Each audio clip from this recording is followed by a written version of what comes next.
اب یہ کہ شعبان کے معنی کیا ہے، اس نام سے ہی پتہ چلتا ہے کہ خیر و برکت کی تقسیم، انعامات ربانی اور عطائے الہی کی فراوانی پر یہ نام دلالت کرتا ہے۔ شعبان یہ نام ہی ایسا ہے۔ بعض حضرات لکھتے ہیں کہ شعبان تشعب سے ہے، جس کے معنی شاخ در شاخ بڑھنے والی خیر و برکت کی تقسیم۔ صحابی رسول حضرت انس رضی اللہ عنہ فرماتے ہیں کہ شعبان کے معنی شاخ در شاخ بڑھنا، اس کا نام، اس مہینے کا نام شعبان اس لیے رکھا گیا کہ اس مہینے میں عبادت و ریاضت کرنے والے شخص کو شاخ در شاخ بڑھنے والی خیر و برکت عطا ہوتی ہے، یہاں تک کہ وہ شخص جنت میں داخل ہو جاتا ہے۔ شارح بخاری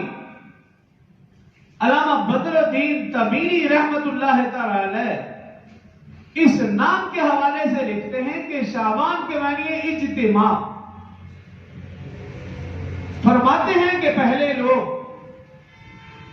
کہ جو مختلف کام کاج کے سلسلے میں، کاروبار کے سلسلے میں، ملاقات کے سلسلے میں اپنے علاقے، اپنے وطن، اپنے گھر سے دوسرے علاقے، دوسرے وطن گئے ہوتے تھے،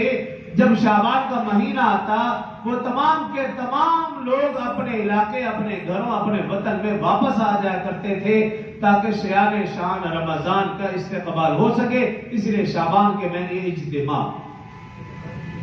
عمدۃ القاری میں لکھا